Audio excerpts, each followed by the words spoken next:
Okay, everyone. We're just going to make a start with the Health Overview and Scrutiny Committee meeting. Could I have nominations for a chairman, please? Can I nominate Adrian? Do you have a seconder? I'd like to second him. Do we have any other nominations? Can we take a vote, please? All those in favour? Chairman, please. That's unanimous. Okay, thank you very much, everyone. I'm probably a little bit surprised and a little bit inexperienced with these matters. Never mind, Madeline is very experienced in these things, so she will help me through this process. Can we take a vote? Obviously, the second item, I believe, is the appointment of a vice chair. Do we have a nomination? Al? Can I nominate Beth?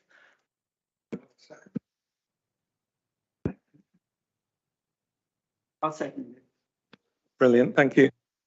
Can we have a vote on that, please? All those in favour?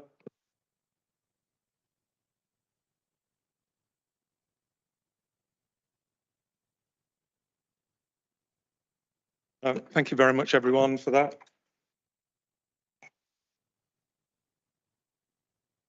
So are there any questions on the minutes from the meeting held on the 16th of March 2022?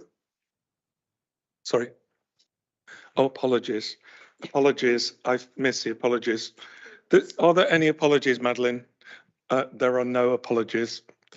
So if I can move on to the minutes of the previous meeting, which were 16th of March 2022. Does anybody have any questions on those?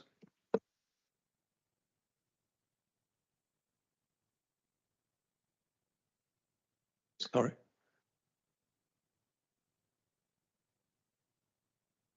I don't think there's any questions anywhere. Okay, so do we need to resolve those, or? Yeah, can we have a vote on the minutes of the previous meeting on 16th of March 2022? All those in favour, please.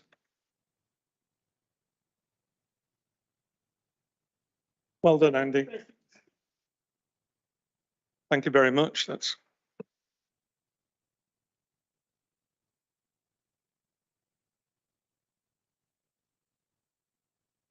the next section is declaration of interest. Does anybody need to declare an interest? Andy?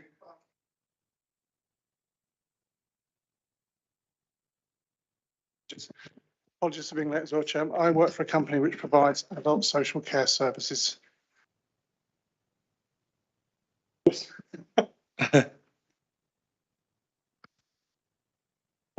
David? Do I have to declare an interest as a guest?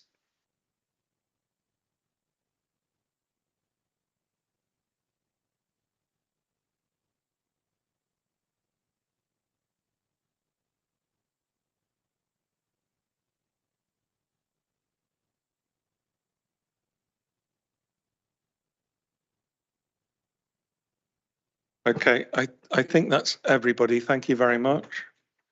And public question time. Are there any public questions, Madeline? There are no public questions. Next section is member question time. No member questions either. The next section is. Sorry, I'm deaf. You've got to shout at me. Okay. So, but that's not South Central Ambulance, is it? That's Ophthalis. Confused, but oh, sorry. So the next section is the Ophthalis update. So is it David? Can David provide an update, please? Thank you.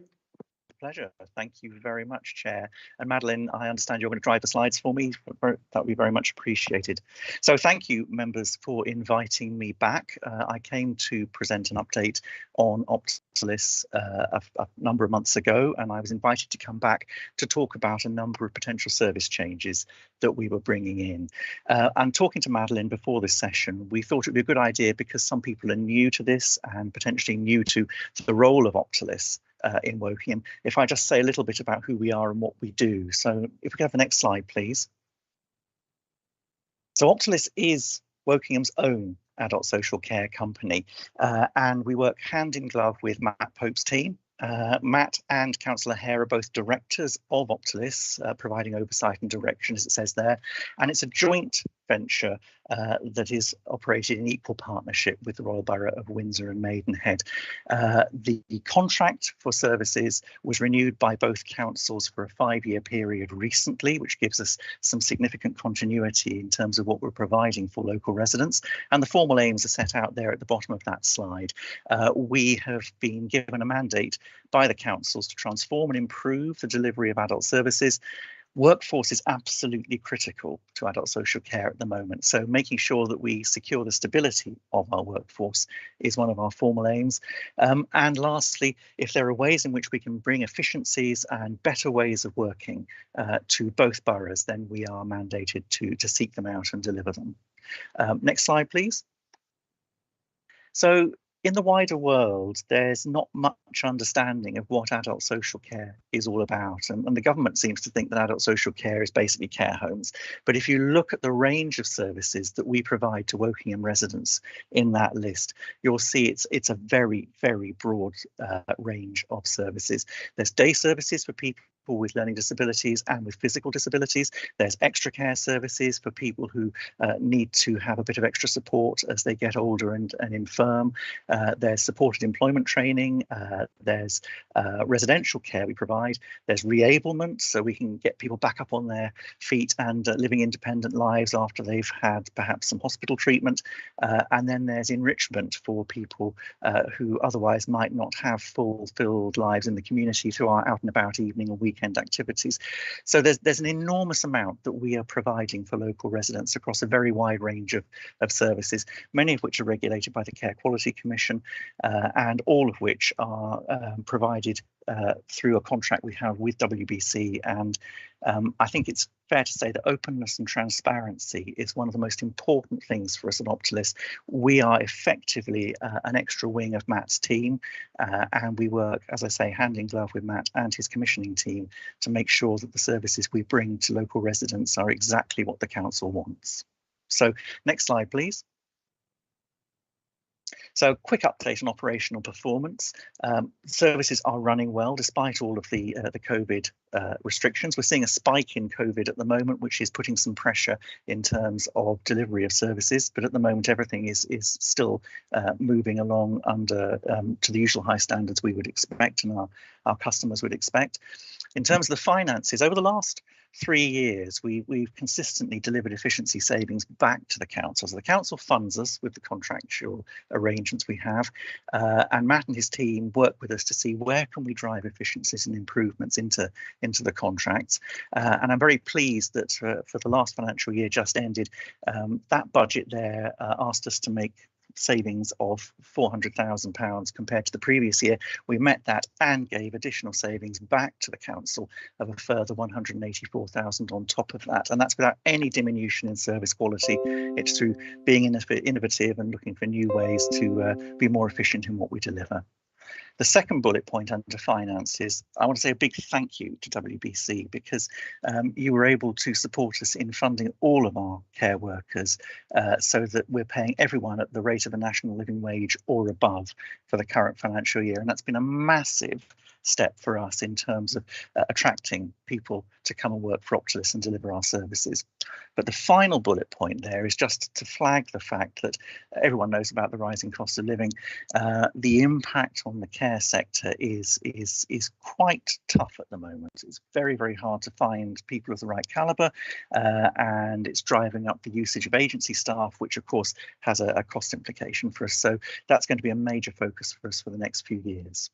But if we move on to the next slide, that's the real reason why you invited me back here. It's about transforming Optilis. And when I came to speak to this committee a number of months ago, there were 4 items on the transformation agenda there: new services, how we make existing services better, what we're calling ability travel, which I'll explain in a bit, and then potential other opportunities. So if we move to the next slide on new services, this is really very exciting for Optilis. WBC has trusted us to take on a number of brand new services and also existing services from other organisations, covering a wide range of care needs, as it says there. We wouldn't be able to do that if the council had not put the money up to allow us to create what we call a peripatetic team. It's like a SWAT team that can move in and take on new services, set them up, get them working really well, and then we bring in the full-time team, and the peripatetic team moves on to set up the next service and keep it rolling. And that, as an investment the council has made in adult social care in the borough, is a tremendous step in terms of helping us grow the adult social care services. The first of those was last year, as it says there, in Gorwick Square in Wokingham.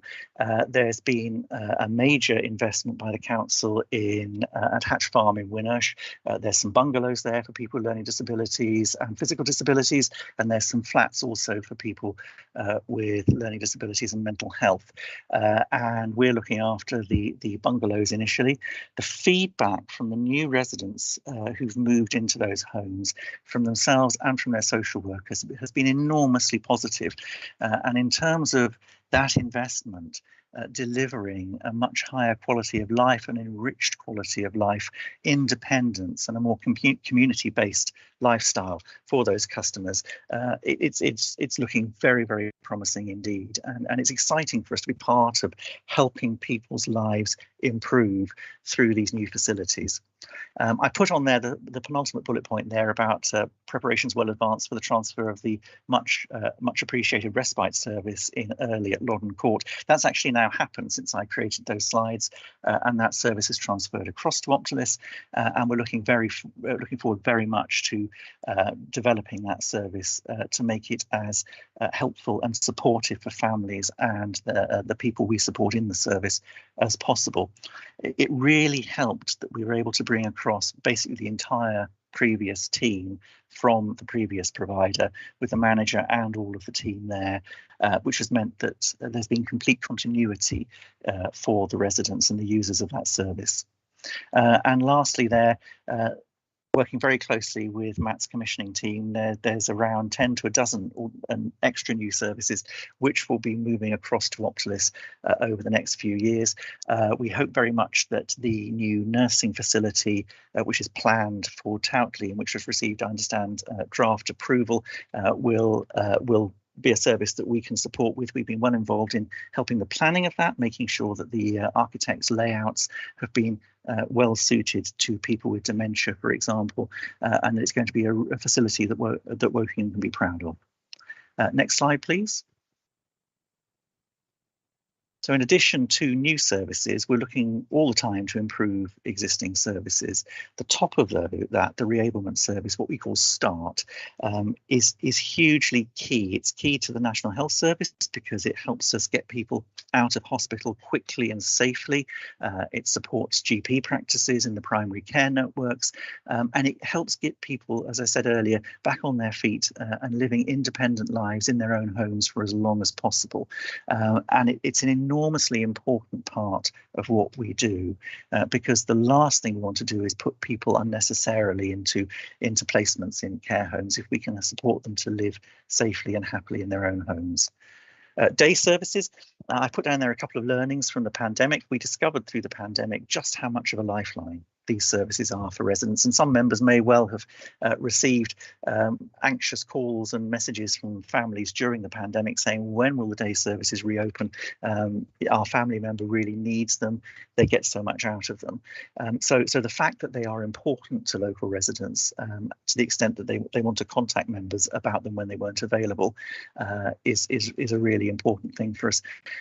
But day services have been quite traditional in many ways. And so what we're trying to do with Matt's team is create a much richer form of day service, which isn't necessarily buildings based unless people need a buildings based service. We want to make it much more community based. And so what we're going to be doing is working really closely over the next few months with the adult social care team to make sure that we can build an offer for residents which is really going to meet their requirements for those who need buildings based services and for those who want that wider community engagement. I've mentioned Out and About there. That's a service which runs primarily in evenings and weekends. And again, it's very, very much appreciated by families in the borough in terms of giving their family members access to a range of activities they wouldn't otherwise be able to go to. And I'm really pleased post-pandemic that we've been able to ramp that up now to the levels that it was operating at before the pandemic hit.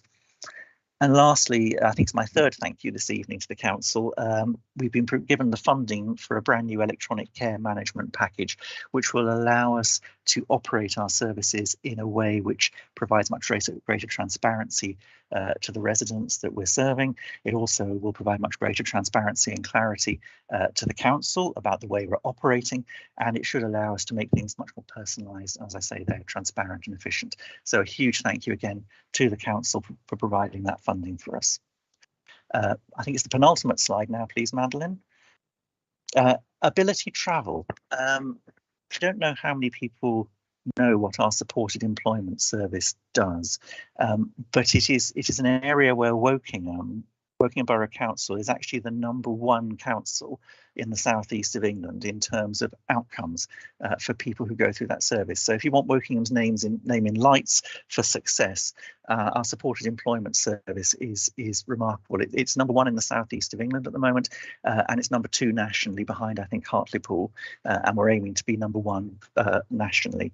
So this is all about helping people with various forms of learning disability, neurodiversity, autism, to find ways for fulfilling work which they otherwise would not be able to access. So we train people up through our skills studio. We support them in all sorts of ways to get sustainable employment, to give them that fulfillment in their lives. But Ability Travel is a new venture. Ability Travel is recognising that a lot of people actually are unsure about public transport. They don't know what the system is for getting a ticket, getting on a train. How do you get off the train? How do you know where you are? The same with buses. And I mentioned last time I came that we'd already started this off with partnerships with South Western Railway, Network Rail and Reading Buses. I'm really pleased we've now expanded to include Great Western Railway and the South East Communities Rail Partnership. And as it says there, we've been running what they call Try a Train training days on the North Downs line through Wokingham. And those have been extraordinarily popular with the people who have signed up for it. The last bullet point there, we were due on the 24th of June to have a special station adopters event at Wokingham Station where Optilis and our Ability Travel would adopt the station in partnership with South Western Railway and our friends at Clasp Wokingham were going to be there. Strike event has caused that to be postponed, but if members would like to join us at that event when it is rescheduled, I hope in the autumn, we would love to have representation from the council there, because this really is something that we're very proud of and I think the whole borough should be proud of. And the last slide I think we're on to now, Madeline, if I'm right. Yes, other opportunities. We've been working to see are there commercial opportunities for Optilis to work in conjunction with the council so that we can find ways to put more funding back into the council pot.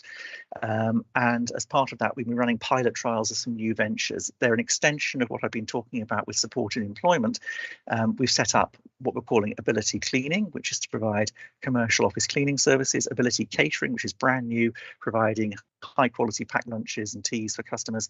And we set up a training shop, which we call Well Turned Out, which recycles specialist clothes, and it also allows us to provide, as it says there, interview clothing free of charge to people who use our supported employment service and are applying for jobs. So that's a run through what we're currently doing in terms of driving improvement and change and expanding Optilis for the benefit of local residents. I'd be delighted to answer any questions people might have. Thank you very much, David. Any questions in the room?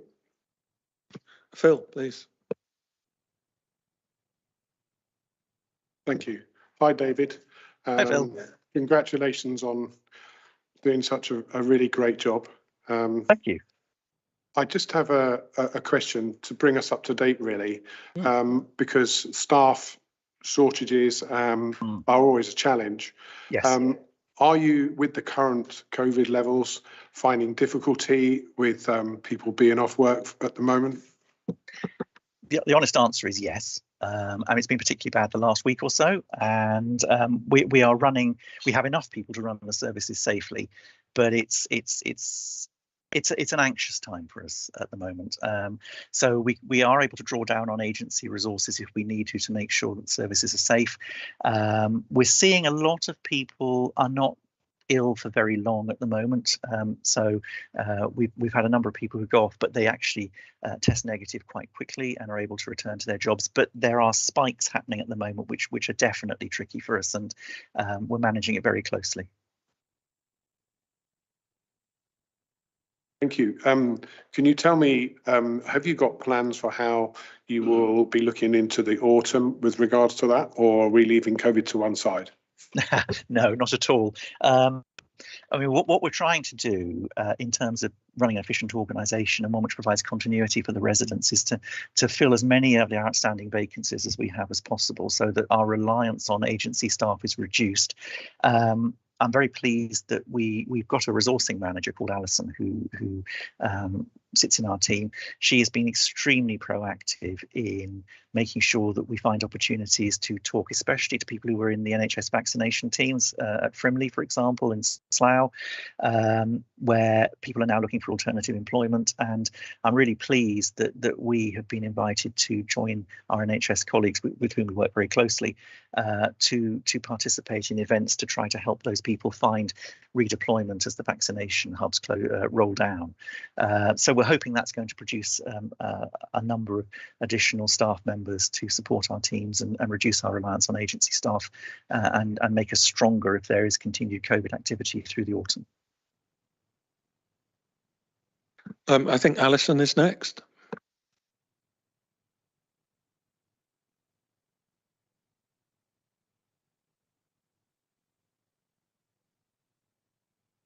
We might have lost Alison. Are you there? Let's go to Rochelle then, please. How has Brexit affected your staffing and the cost of staffing as well? That's a really interesting question. I mean, in many ways, it hasn't, because so few of our staff came from the European Union. In terms of where we draw staff and continue to draw staff, that was a small part of our operations. But obviously, if there are ways now that we can bring people into the UK, it's really hard for us, because I mean the care package that we are able to offer to our staff compared to what the government requires for skilled occupations has made it quite tough. But yes, it affected us less than we expected, I think is the honest answer to that.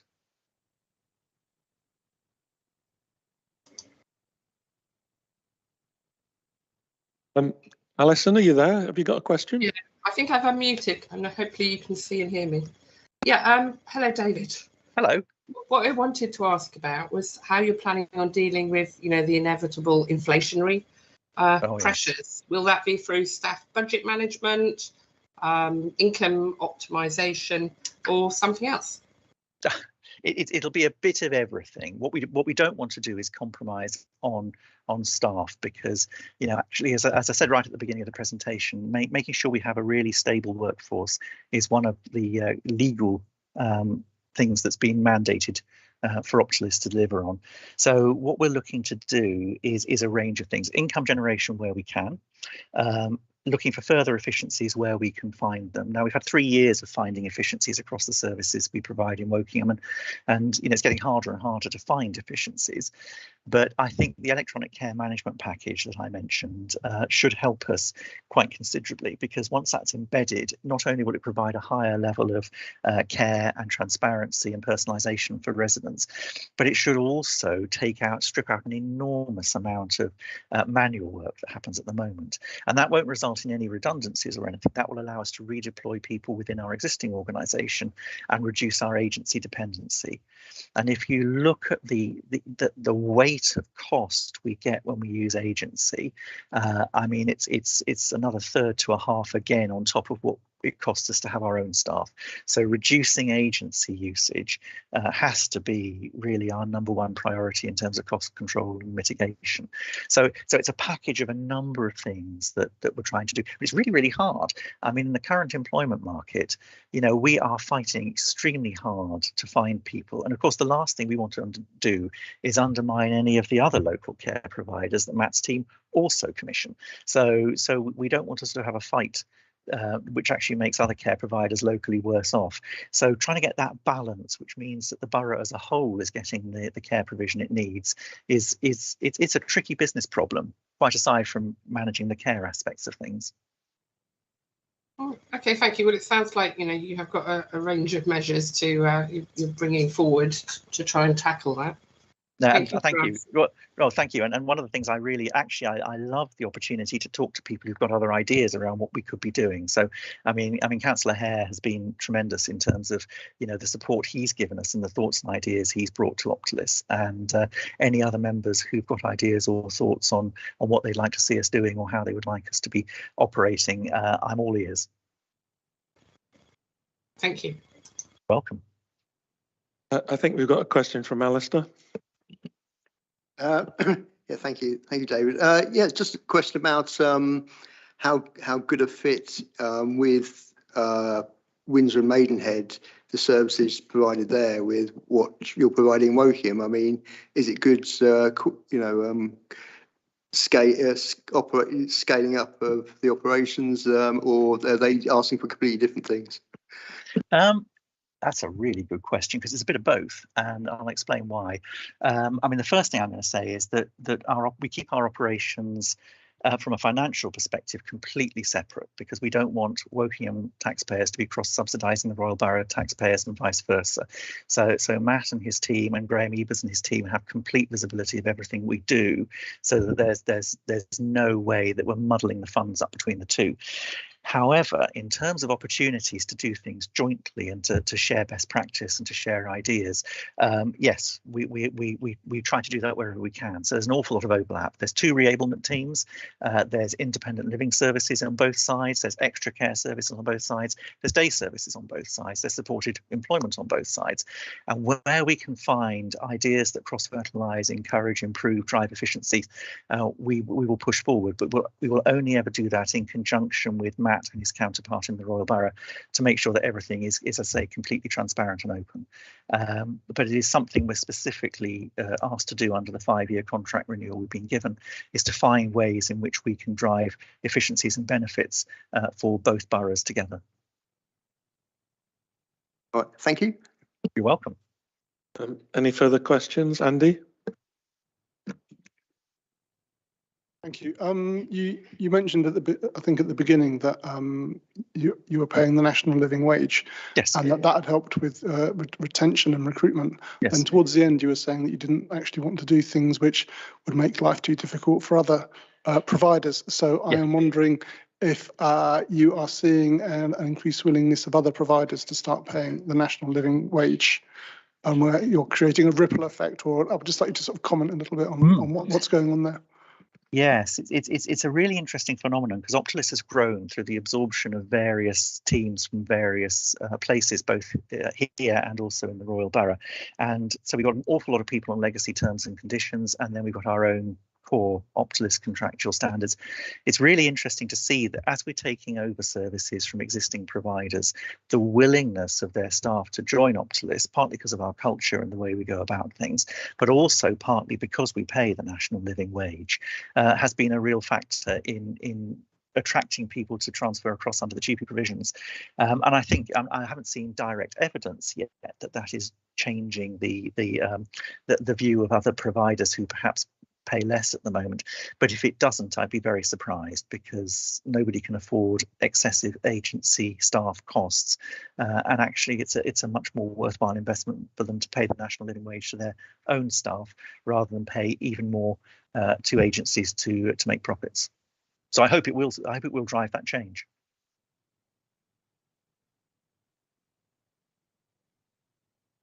I take it that's the outside of London national living wage. It's not the London national living wage. It's the outside of London. Yes. Okay. Yes. Yeah. And again, our proximity to London is a bit of a challenge because it is so easy for people to go to London and get London scales, but you know, actually an awful lot of our care staff want to be local because they have their own caring responsibilities, their own family responsibilities. So we're not seeing a pull from London to that level.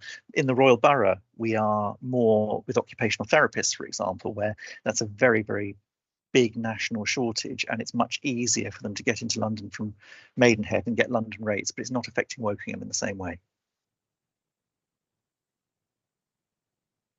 Anyone else? Of course, David. Sorry. I'd just like to thank David and his senior management team, because I've experienced what Optalis does, and unless you go and experience it, you don't know how much and how dedicated those people are to the job and to making Wokingham services as good as possible. And I'd like to thank David and take that back to your senior management team as well, please, because I've seen what happens just in the last 2 or 3 months, and it's quite exciting. Thank you, David. That's very kind. Thank you, David. I have a couple of questions, actually. With regards to the new services, what's the logic behind these services? Are they replacing services or substituting services? And what are the financial impacts of those new services? Well, to some extent, that's probably a question for Matt rather than me, because he commissions those services from Optalis. But I mean, from my perspective, what's happening is that the council is looking to renew and enhance the quality of the services it provides. So, for example, if the Townley nursing home goes ahead, that will allow us to move from a much loved and very I think much loved is probably the best way of putting it, and very caring facility at Suffolk Lodge, just in the middle of Wokingham, which has around 30 beds to a 67-bed nursing and residential facility. That will really provide a much higher quality of facility for the residents who need to occupy it. So I think that there's a continual sense that the council wants the services to be continually improving for local residents. But Matt, do you want to comment on that? Yes, I do. I want to talk about the workforce thing as well, but I'll drop that in later on, I think. All right, sorry, yes. So I suppose the new services are a combination of things. They are one of the strategic aims for Optalis is that in a market, in about a £50 million care market, Optalis does about £11 million worth of business for us, and it's our company, and we can use it to manage the market. So there are some services that are contracts have come to an end and they're transferring to Optalis in that kind of strategic bucket. There are other services that are about new business cases that are in the MTFP. So some of the flats and the new provision for people with home housing provision for people with disabilities or with mental health issues. That's about us providing good quality care in the borough and driving efficiency, because we don't have to pay for expensive things miles away. And then some of it is just about modernisation. And that's where the care home is. So it's about meeting future need and modernisation. So it's a vehicle, a company that we can use to help with all those things. A while ago, David was introduced and the new governance structure was described. And I think that new governance structure for Optalis is probably bedded down now. I just wanted to get your feedback on, how you see that, whether you're happy with that, whether you're satisfied with that, whether, we should be encouraged on the WBC side. Is that a question for Matt or for me? Sorry. Really for Matt, I think. I'll answer anyway. I mean, when I started as director, maybe 3 years or a bit more ago, it was something I was very worried about in terms of how much control we had over Optalis, what its direction was, how it was driving some of those improvements that I've just talked about. We've been through a journey, in some cases a bit difficult. We've redone that shareholder agreement. The governance is all in place there now. And I'm really comfortable and excited about where we are, because we have a chance to grow and shape Optalis going forward. And we've got, you know, opportunities all over. And I'm hoping, I know this is a newly formed committee, that over time we'll be able to bring ideas here and discuss them and you know, and move forward. So delighted is what I am. That's a really encouraging answer. Thank you very much. One final question from my side, and this is again probably to Matt. David mentioned integration of data into WBC systems and a new IT system. Is that going to be completely transparent, i.e. you're going to, WBC officers going to be able to access that IT system as well as Optalis? I suppose the answer to that is yes. In the Optalis's IT sit on the same infrastructure that the council does. What David's talking about is having a electronic care management or record system for his what we call provider services, which is not something the council has or needs. So it wouldn't routinely need to have access to, but in terms of transparency, that's how we work. And it's worth saying we don't. Sorry, David. Matt. Yeah, no, it's worth saying the council does routine audits to make sure the quality of what we and other providers are doing is up to scratch and good, and we're heading in the right direction. And that will provide greater transparency for the council team when they do those audits. Thank you very much, David, for I would say a very encouraging presentation. Thank you very much, and thanks, Matt, for your answers. Any final questions? Thank you.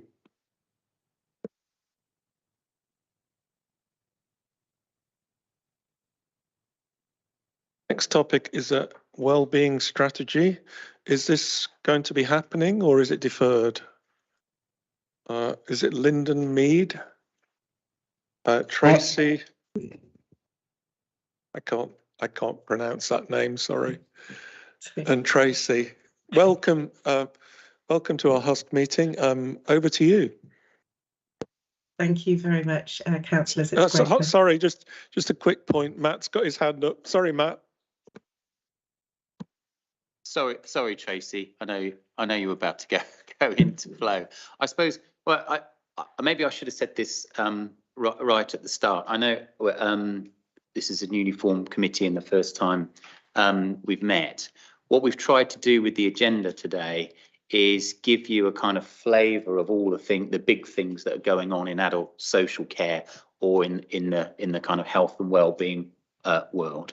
We want to work with you as a committee going forward, so that you can scrutinise some of these things and help us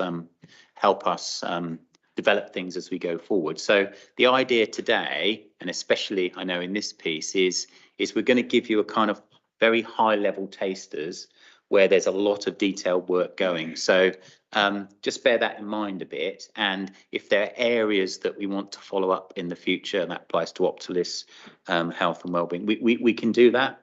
We won't maybe not have time to do all that today, but we can always start adding to the forward programme and negotiating that going forward. So I probably should have said that straight away. That applies to each of the agenda items today. Thank you. Thanks a lot, Matt. And sorry, back to Lyndon and Tracy. Thank you so much. Great pleasure to be here. For councillors I haven't met yet, my name's Tracy Daskovich and I'm the Director of Public Health. So I'm going to be presenting some overarching information around the Health and Wellbeing Strategy, which is the Health and Wellbeing Strategy for the Health and Wellbeing Board. And then Lyndon is going to follow up with some of the detail and some of the stats around that work, and obviously open to discussion and questions as we go. I'll share the PowerPoint.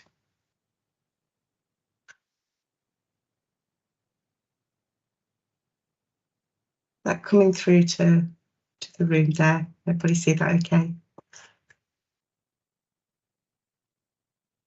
So this is just to give an overview really of the health and wellbeing strategy that has been in place now for a number of months, and to give you some oversight into some of the work that's taking place following the strategy being adopted by the Health and Wellbeing Board. This is a joint health wellbeing strategy that has been adopted across the 3 local authorities of Berkshire West, and then Wokingham has developed that into their strategy into action that is delivering the health and wellbeing outcomes for Wokingham specifically. So this is a broad document. The Health Wellbeing Strategy incorporates every aspect of local authority business, but also reaches out into those broader agendas around health and wellbeing. So linking in with key partners such as our health providers, and also the development of the integrated care partnership. So working very closely with the system at large. So the approach that's been adopted is very much about putting health and wellbeing in all policy, thinking about the system and how we think about health in a systematic way, but also thinking about health across the whole life course. So what we need to prioritise for our children through adulthood and then into later years, but also looking at how this links in with existing strategies, the way we make decisions about health and wellbeing, the kind of services we want to create to improve health across all of our populations, and to also think about the things that influence health. So not just healthcare, but those other factors that we need to think about.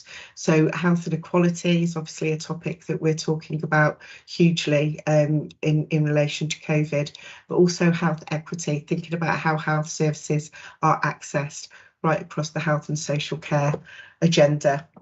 So the health and wellbeing strategy primarily looks to incorporate all areas of local authority business and thinks about how it impacts on all of our populations. So it's a fairly broad brush.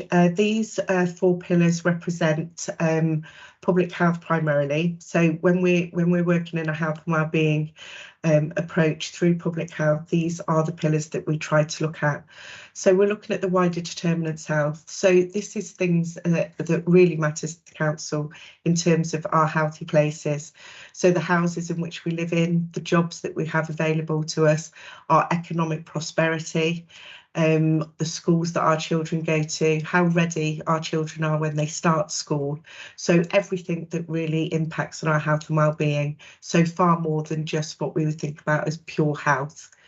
It also thinks about our health behaviours and lifestyles. So this is everything from having healthy environments, good walkways, green open spaces, places where we can cycle safely so that we can cut down on the amount of engine-driven transport and actually work towards more active travel perspective.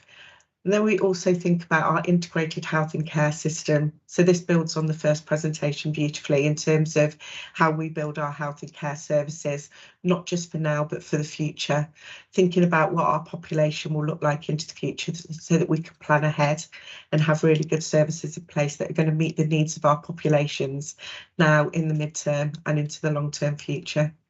And also thinking about the places in which our communities thrive. So having safe communities with good quality housing, good access to services, and the things that really connect our communities. We know that isolation has a massive impact, particularly on older people, and we know that isolation has the same physical impact as what about 15 cigarettes a day can have. So tackling things like isolation within our communities is absolutely crucial. So we really think about this quite broadly and think about the things that impact on health and also about what protects our health and wellbeing. So this diagram here is a well-used one in health and social care, and it gives us the picture of what the social determinants of health are about. So it has people at the centre, and this is everything, our essence as individuals and how we are as individuals, and the jobs that we do and our education and our families and the environment in which we live in as individuals. And then it brings in all the other factors that impact on our health and well-being, and it goes out in the rainbow diagram there in terms of thinking about our individual lifestyle factors. So what do we do to keep ourselves in good health? And if we do become ill, how do we access services in the most effective way to get as well as we can, as quickly as we can, and stay well? Also about our social and community networks, and these change throughout our life course. As young people, we're fairly dependent on our families and our schooling. And then as we go through our middle years, we become more independent on ourselves, but we have our connections to our workplace and our friends and our family. And then as we get into our later years, we start to rely on services in a different way, and we start to rely on our wider community. So we think about how we access our services throughout the life course and make sure that we can develop those in a way that suits each of our population groups at those different life stages in the most effective way. And then that outer, the penultimate layer there talks about our living and working conditions. So this is everything we think about in terms of our environment, our economic status, and our economic prosperity. So really thinking about how we need to have really healthy populations. This helps increase the wealth and prosperity of a place by having people in work and building on that economic infrastructure. And then as we go into that very outer circle, this is about our economic, our environmental and cultural conditions. So those things that we think about, the things that we're interested in and are passionate about, that really gives us a sense of connection to our place and help us to connect with our health and well-being. So as we build on this, we're thinking about this from a health equalities perspective. We want to think about the things that determine our health and well-being. Like I say, health doesn't just happen in our health services, it happens in every aspect of our home and community lives. But also thinking about those wider social aspects, such as the economic, the environmental, our cultural and political factors. So when we think about some of the challenges that we have that we're dealing with, such as climate change, healthy weight, our mental health and well-being, thinking about how we evolve and involve multiple interacting causal factors in our health and well-being, we need to build this in more of a web diagram rather than a linear one, so we can start to bring all of these aspects together to improve the health and well-being of our populations. One of the ways that we're doing that is working closely with our health partners. The development of the integrated care systems gained royal assent on the 1st of July. So we're working quite hard now with our health partners to really establish this and move towards a truly integrated care system, where we think about the way people access services and leave services in the most effective way, so we can really build strength on this. The partnership as it's being developed, and this is drawing on a great deal of skill and expertise from our very diverse workforce. It's thinking about this on a neighbourhood level, so right at a primary care network level where people access services in the first instance, and building on our place, so really thinking about what matters to Wokingham and to influence the way this work will continue. We're bringing in documents that are well established, like the health and wellbeing strategy, as a springboard for really strengthening this partnership, so that we can start to hear the voices of all our partners within this conversation. With that, I'll hand over to Lyndon. Brilliant, thanks Tracy. Are you sharing this? Okay, slide. I'm happy to. Brilliant, okay, if you don't mind clicking through. Evening all, for those who didn't catch my name, I'm Lyndon. I'm the Interim Service Manager of Public Health, so that's my primary hat, but I'm also, so pretty much as the slide in front of you said, and Tracy provided the overview, we started with the Berkshire West Health and Wellbeing Strategy, and we've adopted those 5 priorities as they were formed with broad consultation across the whole of Berkshire, so apply to Wokingham as well. But then we have some workshops to look at those broad domains in more detail, if that's the right word, and look, what do they mean locally, and what within those broad areas were some of the key areas we wanted to focus on within Wokingham. Now, part of those conversations also highlighted that increasing or improving physical, you can see there on your screen the 6 priorities. So from left to right, the first 5 of those broad priorities in the Berkshire West Health and Wellbeing Strategy that was also adopted for the Wokingham strategy. You also see there's a bit of an overlap. For example, as you'd imagine, COVID recovery comes up under a number of those domains.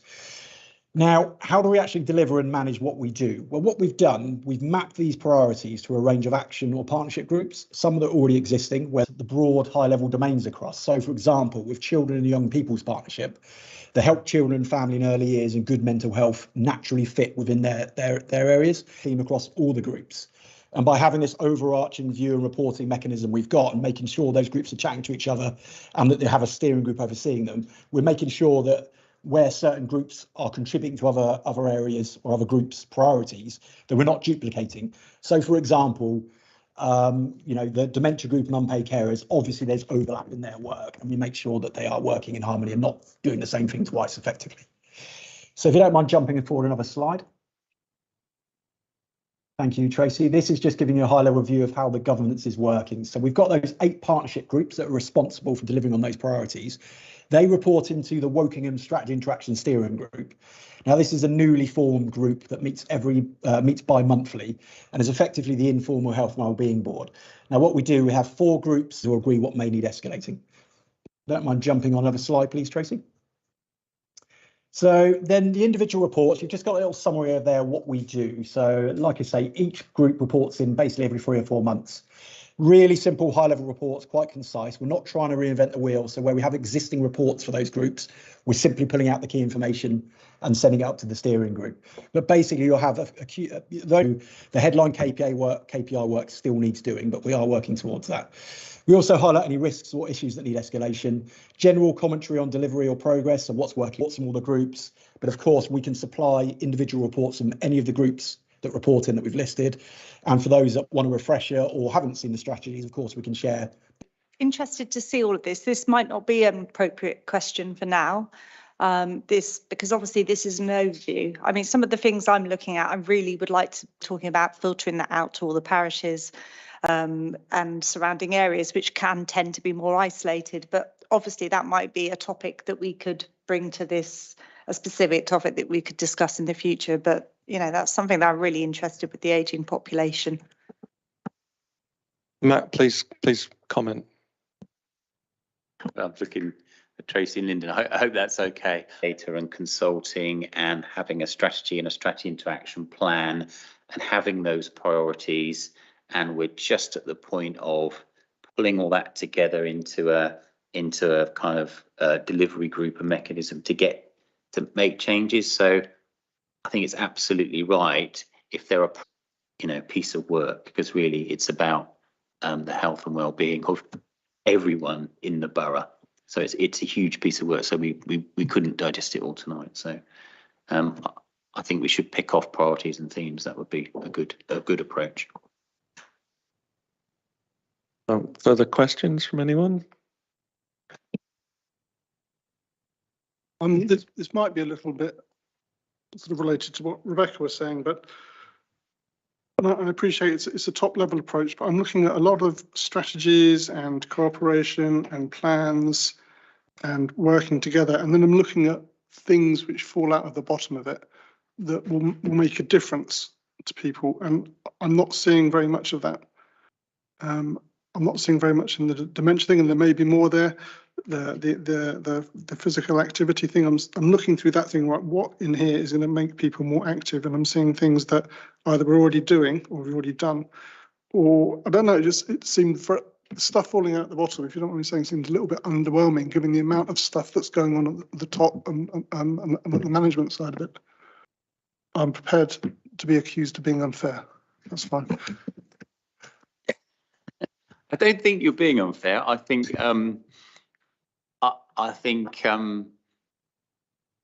strategies can always be accused of being 10 miles wide and 1 inch deep. I think that's where you're coming from. I don't think that's the case here. We have good focus on the priorities, and the action plans are making a difference. And I think the way to get into that is to pick some of those priorities to have a look at and do a bit of a dive in that. I mean, Tracy, Lyndon, do you sort of agree? Yeah, absolutely. It's probably, I put those slides in as an example of the reporting. There's obviously more detail belief these are just kind of giving you a flavour, but you're absolutely right. If you look at the individual reports, you can see more going on. If you look at the feedback from the various groups, there was a lot more going on, but you're right, it's some of them are more forward developed than others, but yes, it's probably more that the examples I've included there don't maybe highlight specifics that are happening, but I said there is more detail behind the reports, and if, as Matt said, we identify certain ones to look at, we can bring more of the actual, this is what's actually changing for people and this is what's actually being delivered. Thank you, Lyndon. David? Yeah, I mean, this is very high level. If you looked at our strategy group last Wednesday, you know that there were things coming out. Not everything is finished and ready to go and so on. Some of these partnership action groups are developing and getting their strategy and so on. But I think there are going to be things coming out of all, well, I know there are going to be things coming out of all of them. Some are further forward than others, but they're going in the right direction. And if you want to drill down and look at one or two, or even more of them, you're welcome to do that. Andy? Yeah, it might be something to keep in mind for sort of future, for us to be able to see the things. I think with something like this, we want to be able to see what is happening that wouldn't otherwise have happened, because the idea that, you know, children need to be more active, and the borough, I mean, the borough's been running summer activity camps for years. I'm sure it has, because my son went to them, and that was about 10 years ago. I mean, that's not a new thing, I don't think. And the insight that we need to do more in terms of dementia provision, again, that can't have needed a strategy to work that out, can it? I mean, that's obvious, isn't it? So again, if perhaps in future we can see what we need to see, what difference has the strategy made? What do we think has been done that wouldn't otherwise have been done? Otherwise, it just gives the impression of a lot of meetings. I'll leave it there. I guess this is sort of a reboot of, or a new health and wellbeing strategy based on, you know, the changes with the ICS and the ICB. Is that the case, or is it an evolution of what you were doing before, or?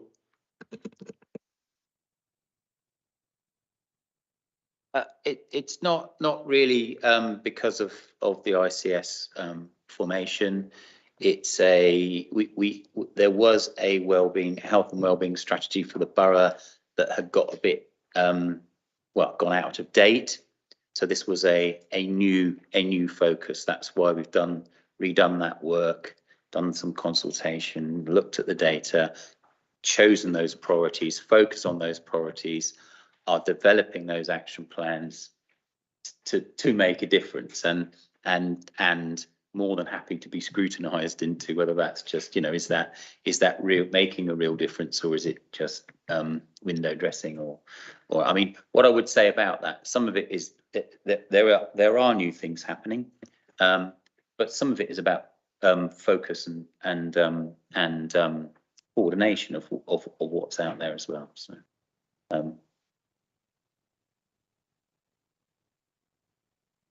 Jackie, please. Thank you. Like Rebecca's talking about dementia, I'm really interested in the achieving better outcome for children and young people. I've got grandchildren with special needs, but a lot of residents are coming to me about the fact that they're not getting anywhere, and there's a long waiting list, blah, blah, blah. So that I would be very interested in a sort of extra focus on that, if possible.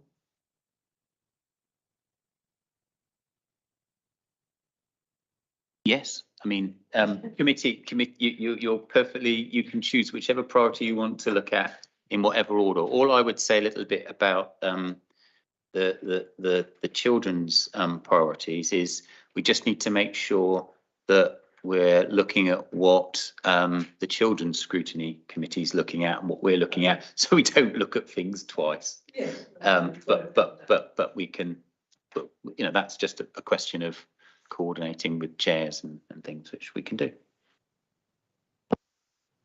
Phil, please. Thank you. Yes, hi, Lyndon. Thank you for that, and Tracy. Can I just ask, Lyndon, where we are in the timeline for these potential reports on the various priorities, so that we can look forward to actually having something that we can start to understand how these strategies are being put into action? Well, I said each of the boards has already reported once, and we can share those reports. The first ones, as I think you picked up, are quite high level, but I'd like to see in the next 2 to 3 months from the first group that have reported a definite evidence of actually making some progress. That's certainly something I've been keen to push. But the first report has set out high level, this is what we're planning to do. Now, I'd expect at the next batch of reports that will be due in September, that we should see evidence of, we said we were going to do this. This is where we're moving along those lines. But I will stress that I think different groups are in different places. So I'd like to think we'd start having some evidence around that time. But don't quote me on that for all 8 groups themselves. Some are a bit further ahead than others.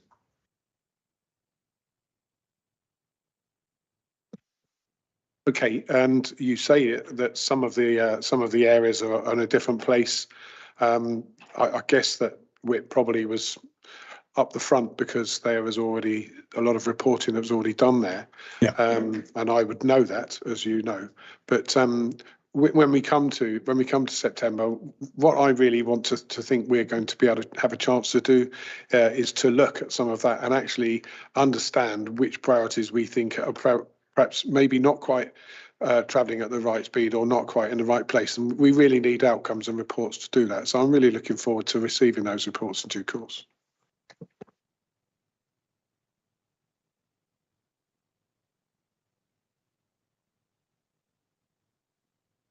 Any further questions, anyone?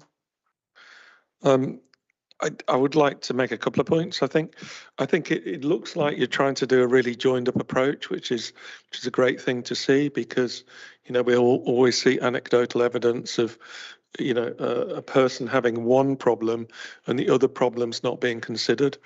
So things like domestic abuse and youth offending on here, and substance abuse also, I think, are quite important, and how they integrate.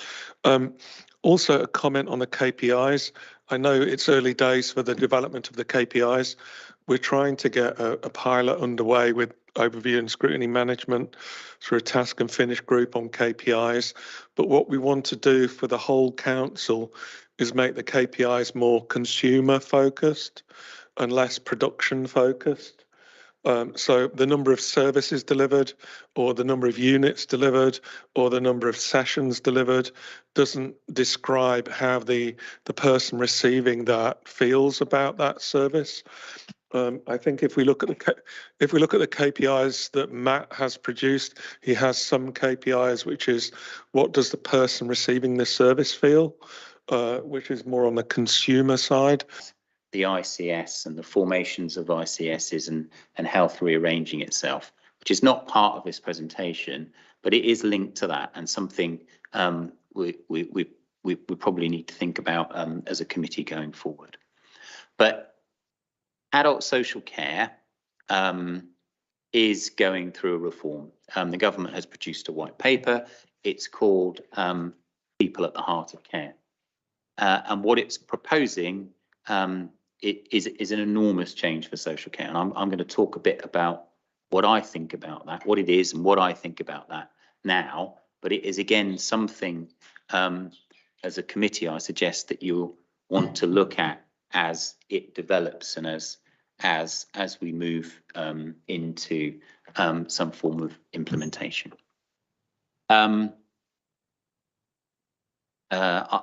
All my working life, I've worked in adult social care, apart from a little bit. I think we all know that adult social care has been chronically underfunded, is in need of reform, and is probably seen as the poor relation to the NHS.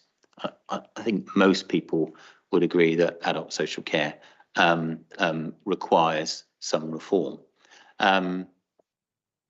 Many governments have tried to approach that issue and got part of the way there or backed off in the future.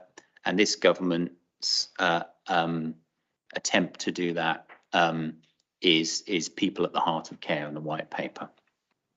Now, in my opinion, to fix adult social care or to reform adult social care, there are a number of things that probably or definitely need to happen.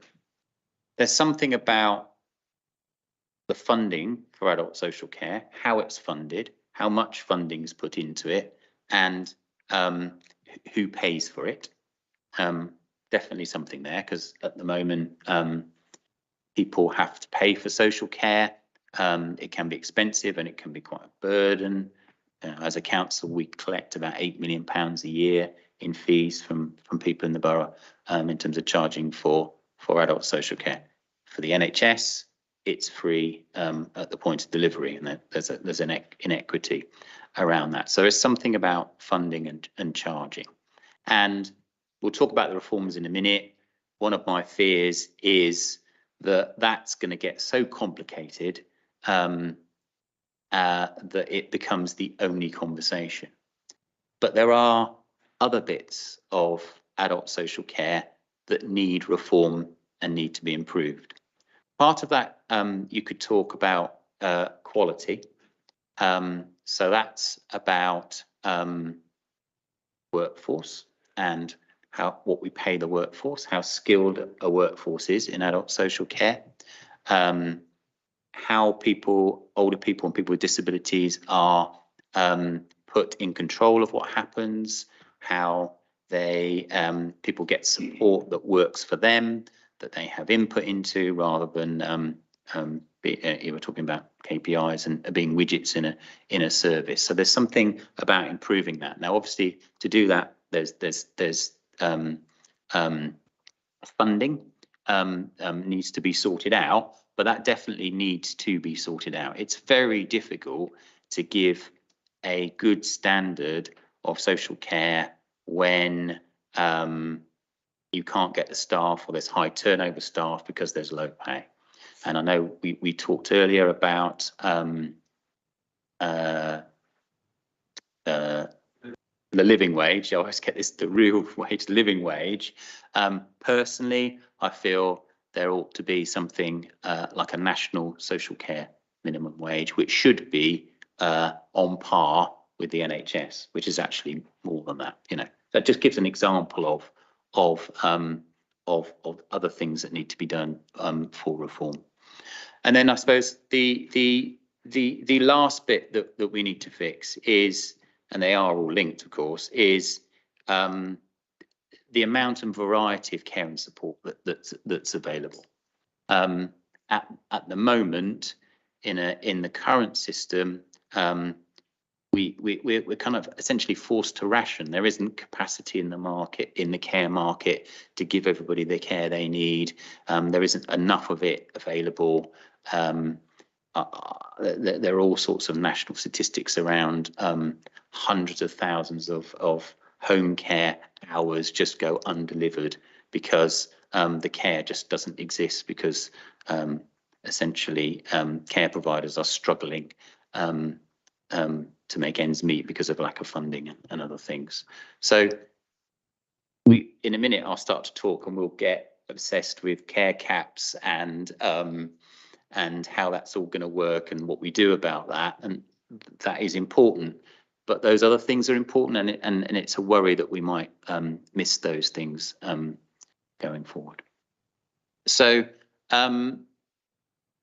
in terms of charging reform, I suppose I'll start with my kind of top level summary of that. In order to do health and care reform, social care reform, government has proposed or has put a care and health levy on national insurance.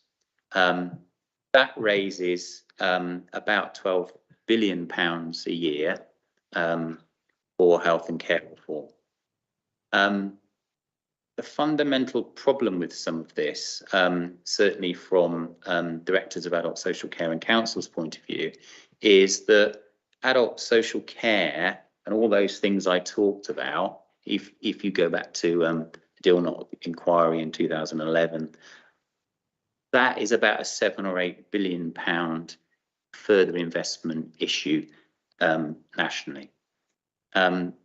Unfortunately, of that 12 billion that's raised every year from that taxation, currently the government is saying that in the first 3 years, 1.8 billion goes to social care and the rest goes to the NHS to help catch up with waiting lists and backlogs, primarily due to the pandemic. The problem with that approach is when we look at what the charging reform means for Wokingham Borough Council, it gives a potential huge gap between what we could get from the government and what it will cost the council. Because essentially, in terms of charging reform, the government is saying from October 2023 that many more people who are privately paying for their care at the moment will be able to come to the council, either so that the council can start to set up care accounts to monitor against a capped amount. You've probably heard the £86,000, or because the levels at which people need to contribute to the care are changing and becoming essentially more generous. So the council will lose a lot of income from that point of view. So that's a financial impact. Or that people can, in the care market, there are different rates between council rates and private rates. In the future, the government is proposing that people can come to the council and get access to those local authority rates. The problem, particularly in Wokingham, from a funding point of view, is that there are many private funders in the borough, so a lot more people will potentially come forward. At the moment, we have about 1,800 people that get formal social care support. This could be a further 3,000 people, and that would mean massively more staff, IT systems to support all of this, and big issues to do with the funding gap there. And at the moment, we're doing a lot of work with government to try and explain how kind of worried we are about that. A lot of councils are. We're in that kind of place at the moment. So that sort of gives you a sort of a sense of the scale of some of those issues. And then I suppose the other side of things is, apart from, we think there's a huge gap, a very sizable gap in funding going forward. The other issue with the reforms are the way the proposal for the reforms is put forward. Everything's all going to happen at once, and from an operational point of view, that's really difficult. If we need all these extra staff, where are we going to get them from? Because they don't exist at the moment, you know, that sort of thing. And I don't know, Madeline, are you working the slides? If you could go to slide 8, that's all in your pack. But that really busy. That's purposely a bit busy, that slide, because all those stars are all the big things that the government wants to do in terms of charging reform going forward, all at the same time. So it's just sort of to illustrate my point, that it's all clustered to happen sort of starting now, and then there's a real kind of cluster of stuff to happen in 2023. If we could go to the slide before. So I've given you a kind of brief synopsis of the charging reform side of things, but what I would say, and I can't remember if I did say this at the start, the principles and the content of the white paper are have been warmly received by the social care world. It's just we need to get the funding right, we need to get the detail right, and we need to be able to implement it in a way that is going to actually deliver some of those reforms that we talked about. And those are the things we're really worried about. That key themes there are some of the things, the non-charging things, mostly non-charging things. I think I'm trying to see are the things that the white paper is looking at reforming. So better information and advice, focus on outcomes and independence. That touches on what Adrian was saying. You know, it's about having personalised care and making changes to outcomes for people rather than focusing on other things or different measurements. Focus on home and independence and having the right housing in place, better use of technology to keep people better well supported, better support for carers, a re-look at the role of commissioning and market shaping. We talked a bit about that with Optilis earlier. An investment in the workforce. I talked about needing to improve the social care workforce, better data. Councils will be inspected going forward. So not the same, but similar to children's services. There'll be assurance regime going forward for councils and adult social care, supporting adults into work. We know we're pretty good at that. David talked about that earlier. And then a drive for integration and innovation. Again, a massive topic to cover off in 10-15 minutes, but the idea was to give you a bit of a flavour, and it's probably something we're going to have to keep coming back to and kind of learning as we go along as we move forward towards some form of implementation. But I don't know. I didn't go through the slides one by one, but I just thought it would be better if I kind of gave my thought and impression on where we are, and you've got the slides for information. Yeah. Absolutely. Andy. Thank you, Matt. Oh, sorry. Thank you, Matt. No worries about the slide. We all had the pack, so we should all have read the pack. So I've got a few questions. How shall I just give you the 3 questions and then you can take them? Do you want to do them all in one go? Is that okay? Okay. So they're mostly concerned about funding. So looking at you're talking about the shortfall there's going to be. So I didn't quite understand how the shortfall is going to manifest itself. Is it going to manifest itself in terms of the borough will not have enough revenue to pay, or is it going to manifest itself in terms of the government is going to start giving out money to support this new way of doing things, but we're just not going to get very. But hold on, wait. Part of this 1.8 billion or whatever, but that's just going to manifest itself in that we will only be getting a cheque for 20p or something like that. So are you saying that so there's going to be funds coming out of government, just not enough? That was the first thing. Yes, and yes, okay.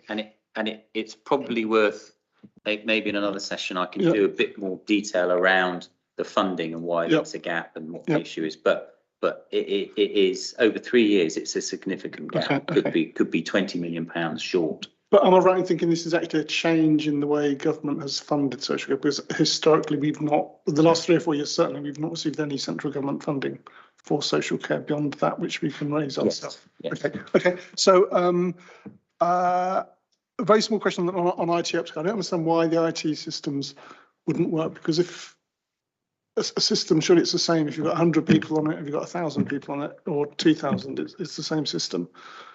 You just need more licenses. No. Okay.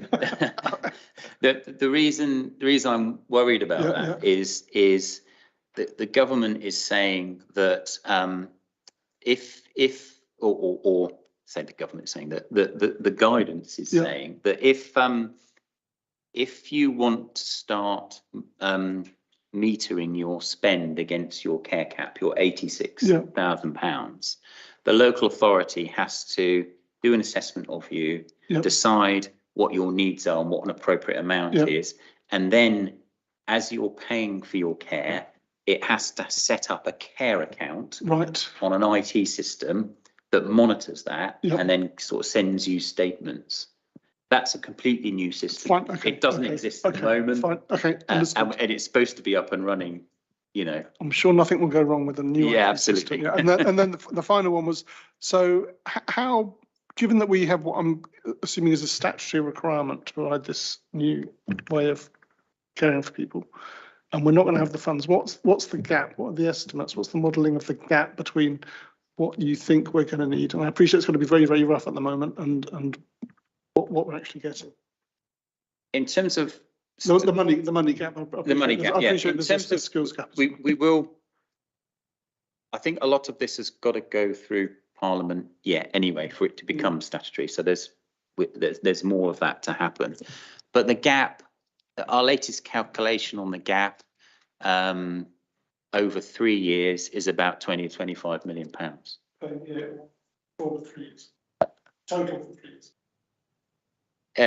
Per year in the third year, so it kind of builds up, if you see what I mean, to a gap of that, because people will come not all at once, if you see what I mean, and not everyone will hit their care caps there. I mean, the fundamental mismatch with the funding at the moment is the government believes it has calculations that says it will be a lot less, but that's what we are. We don't know what we're going to get from the government either, so we're guessing at the gap there. Estimate. So last one then. So by implication, then, what you're saying is that's 20 million pounds of care that's currently being provided for by individuals. Yeah. Is now going to be picked up by the taxpayer in some form or another.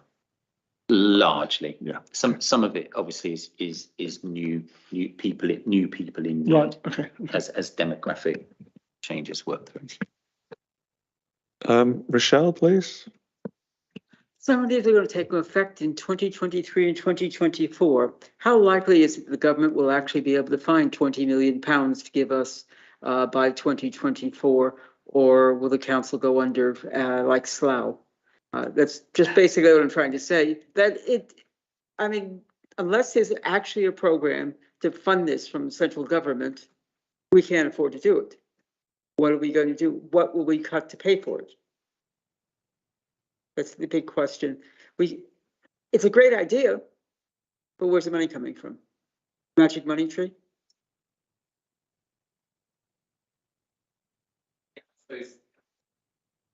Microphones. Are we both on now? Sorry. So I suppose it's difficult for me to answer that, because those are things that need to be worked out politically. I mean, we're doing a lot of work with the executive. We did a lot of work with the previous executive, and now with the new executive, around them understanding and then lobbying government to make that funding available at an adequate level.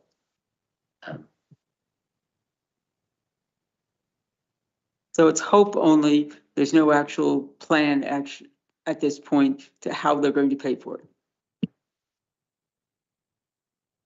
How do you mean how we're going to pay for it, or the government? How we're going to pay for it, and how the government's going to give us some money back so we don't go bankrupt. Well, what I would say to that is, as we go forward, we're developing those plans. So we're lobbying for more proportion of the levy to fund that properly. We're lobbying for a funding formula that works for Wokingham, because we've got a lot of private funders, all of those things. But we're also working with the executive to work up a plan of coping with that. I suppose what I'm doing here today is kind of airing, we talked about priorities. This is going to be the only show in town for adult social care. So as those things develop, we can bring them to this committee for looking at. Rebecca, please. Okay. What I wanted to ask, obviously, these are issues that are going to face every council. Yeah. It's not just us, it's everybody. So I think I'd like to know about how potentially we can think outside the box about the way to manage this moving forward. You know, for example, the big thing, you know, that we keep seeing is about social workers, and we know we can't recruit them. It's not a job that a lot of people want to get into. It's a difficult job that you're trying to recruit people into, and it's the same issues being faced for you here in adult care of what I've seen in children's services. So some of the key performance indicators that have failed when I've been on children's services ONS have been to do with social care, not social care, social workers, and doing assessments and getting those key things done. So kind of moving forward, is there any way we can think about outside the box about how, you know, with the executive moving forward, about how they can look at managing this to kind of in some way, you know, lessen the impact moving forward, and, you know, trying to manage this, because this is going to be every council, isn't it? Yes, it is. I suppose the big answer to that is certainly the Association for Directors of Adult Social Services are asking for a national approach to training more social workers and OTs, and having a real push on that, and doing that before we try to bring some of these reforms in. That's why we're spacing out. So there's that kind of national picture. Locally, we are doing all sorts of things. We have apprentice schemes and growing our own. And can I just ask, sorry, you'll be able to tell me this, does it have to be a social worker that does this assessment? You know, are there ways of looking at it in other ways that other people can do these assessments? There are. Do we legally have to have social workers doing these assessments? You don't legally have to have social workers doing the assessments, and an assessment is not a one size fits all. Yeah. Some assessments are more simple and others more complicated. So we certainly have unqualified social care workers that we use at the moment, and we can do more of that. And can we allow people to do more of that themselves? Absolutely, yes, going forward. But the amount of assessments and the limited time in which to deliver them makes sorting that out quite difficult in the timescale, I suppose. Any further questions from anyone?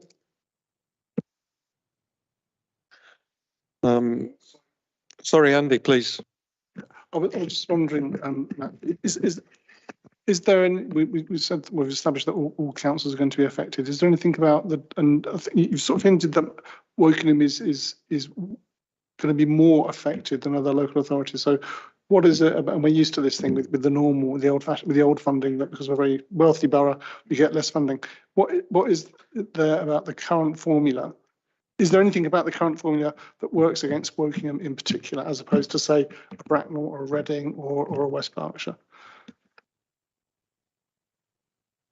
So all the industry studies show that councils in the southeast of England will be disproportionately affected by the proposed reforms, and that's because of the number of private providers and the cost and the high cost of care, essentially, and the differential between local authority rates and private rates.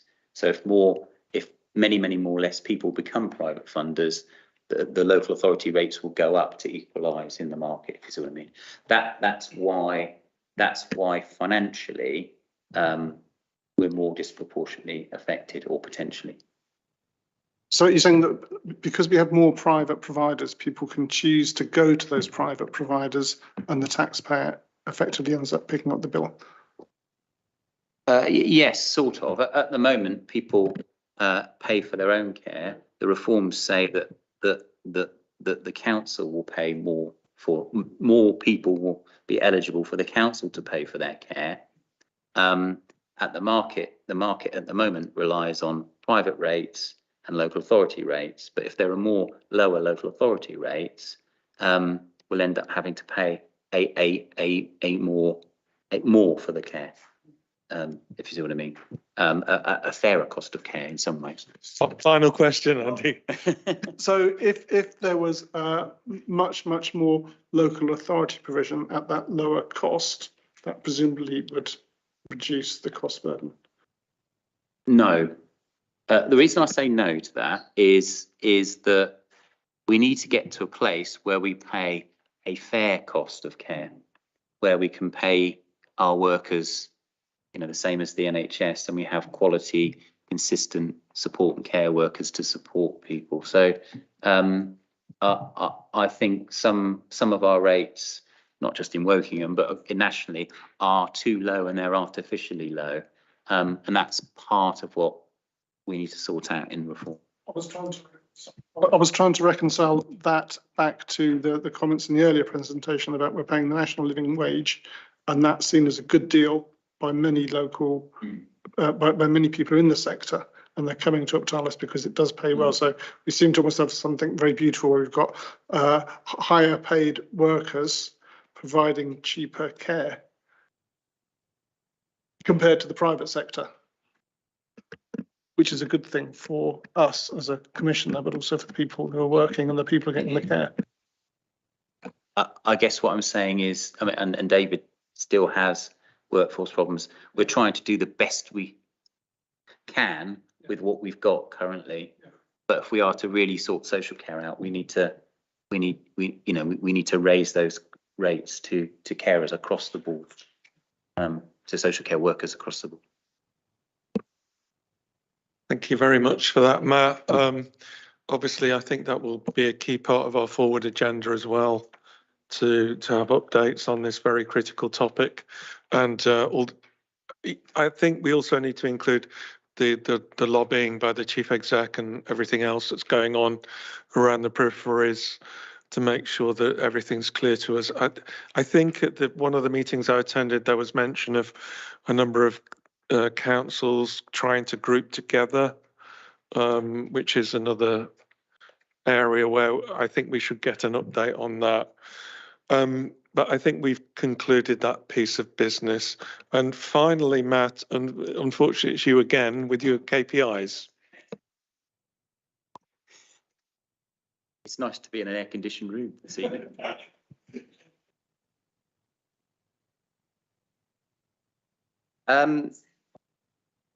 So I again, every quarter we bring our KPIs here.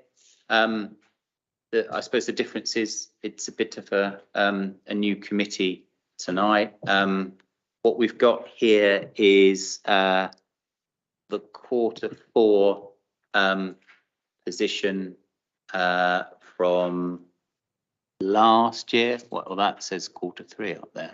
I don't know why.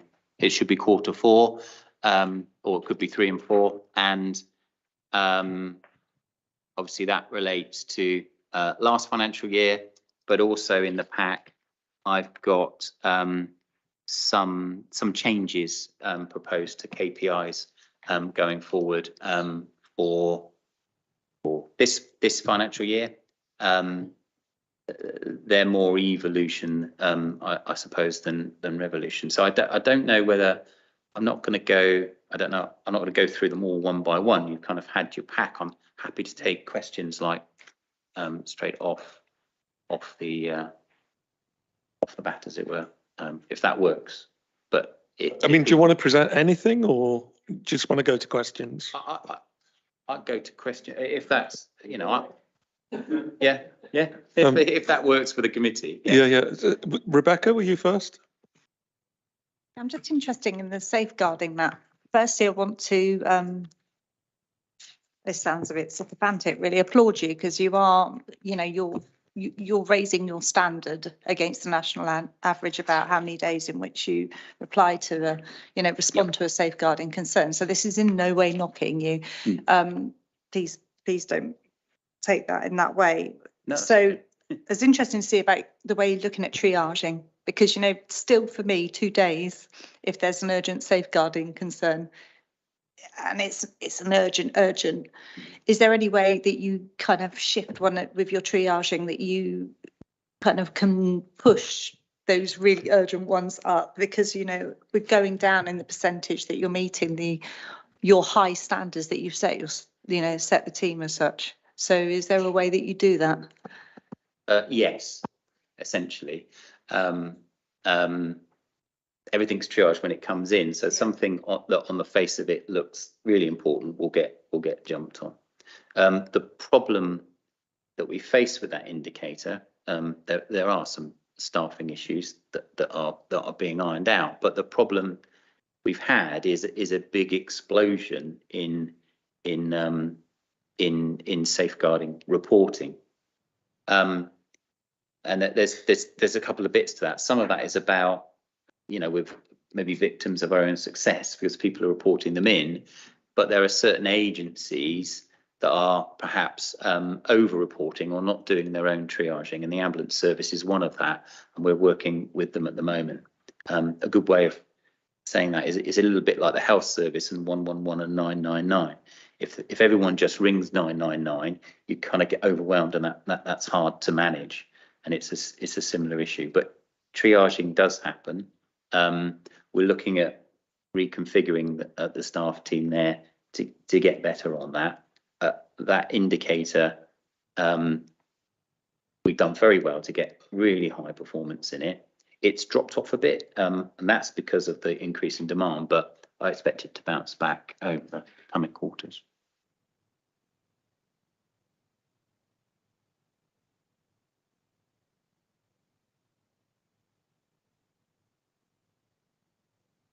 Please, Phil, go ahead. To keep the dialogue going. Yeah, thanks for that. My question really is around the KPIs.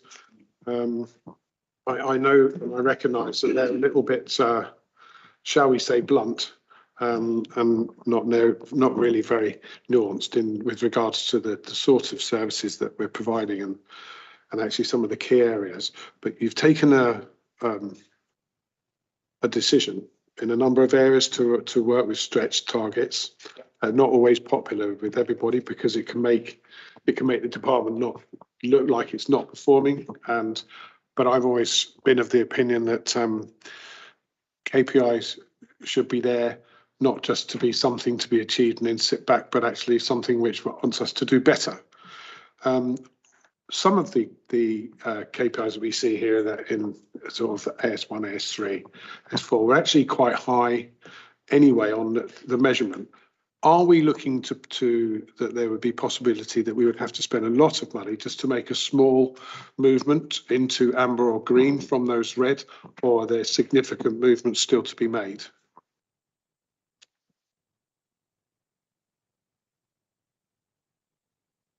Well, I think that could be a bit of a different answer for the different indicators. I make no apology for some of our targets are deliberately set to push the service in a particular direction or to have a high standard. So sometimes I'm very worried about red indicators, but I'm not in the, I'm not wanting to bring reports that are just green the whole time. I do think your question about how much money and time and effort do we need to spend to improve is a valid one, and I've looked at that maybe in next year's in terms of targets. So given the backdrop of adult social care, perhaps maintaining a performance level will be the right target to go through, rather than trying to drive a big percentage increase and not being able to afford, or it's not so much afford, but maybe just the staffing doesn't exist to get there, I suppose.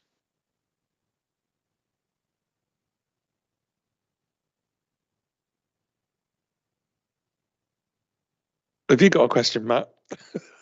Oh, sorry, you just.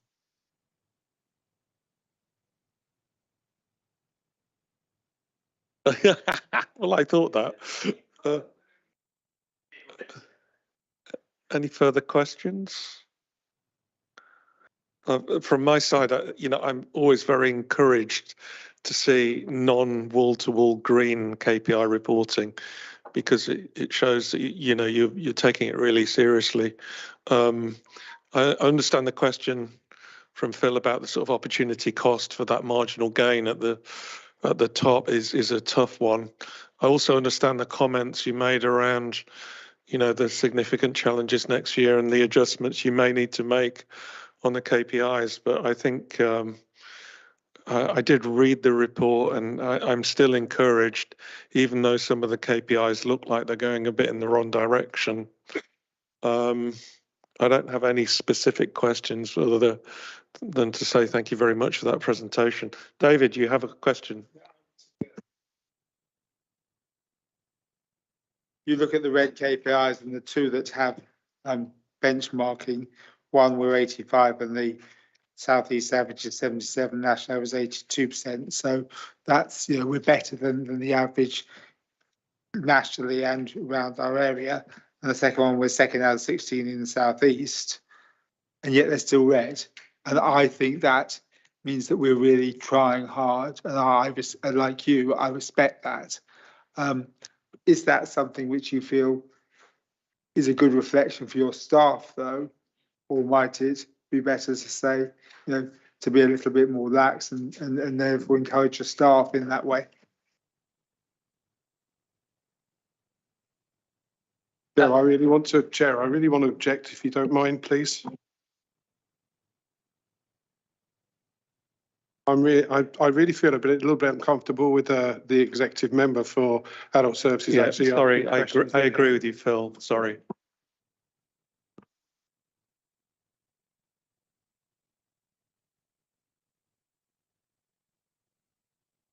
Apologies for that misinterpretation there.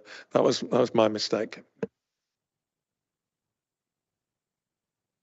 Any further questions? Thank you very much, Matt. I think we can let you go back to the furnace or wherever you're going. Thank you very much.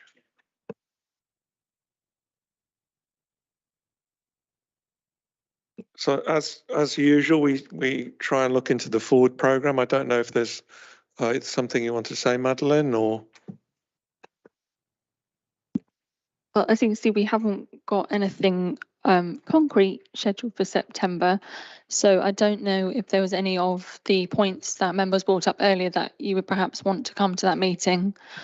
And also we have some currently unscheduled topics from the previous year. Now I appreciate that it's a different committee, so you may not want to look at those issues anymore.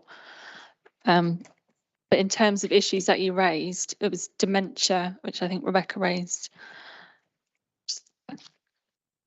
Can I ask, there obviously was a schedule previously.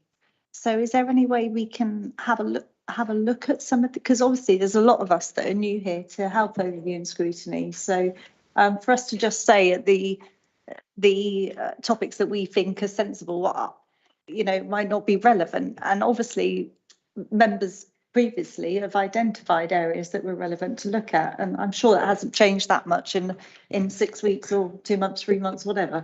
So is there any way we can kind of look at those areas and see if we can identify those? I think Matt wants to talk. Matt?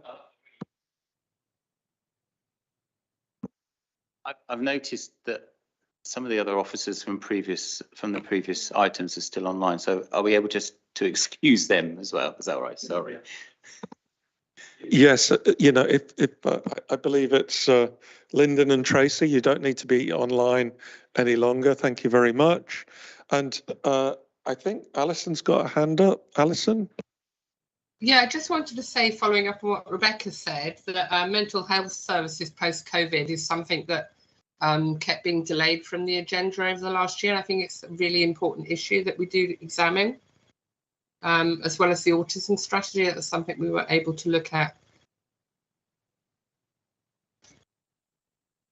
Yeah, thanks a lot for that, Alison. But I mean, if everybody's happy with that, I'd be happy for us to, as a group, if we look at it, and maybe we did add about, especially with the ageing population, look at the dementia friendly strategy, or I can't remember the exact terminology. The Wokingham, I can't remember what it was called, David. Yeah, and look at how we're going to implement it and how it's going to be implemented and how it's going to kind of work through to the, you know, surrounding areas for everybody within the borough. Thanks, Rebecca. Anyone else? Yep, agreed. Just to say, I think historically this committee's always had a really light workload. I don't know why it is when the others are groaning under the weight of items. This one has always struggled for work, frankly. I think one of the points Matt raised was, you know, maybe some of the strategy type topics might be brought towards us, some topics where some work is required on our behalf. And I think you see some of the people around the table, you know, got some great qualifications to with regards to this topic. So I think unless anybody's going to disagree with me, I think we should be engaged in a deeper way.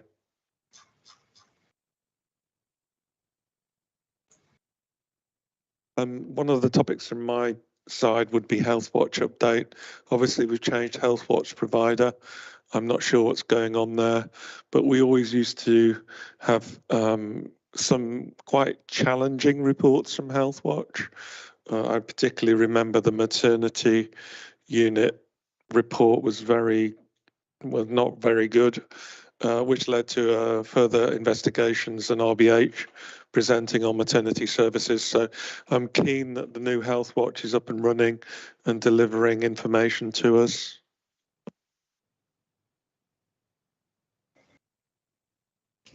Adrian, was there nothing at all that OS management delegated to HOSC at their first meeting? I thought there was something. I honestly can't remember, Alison. If there is, I'll follow up.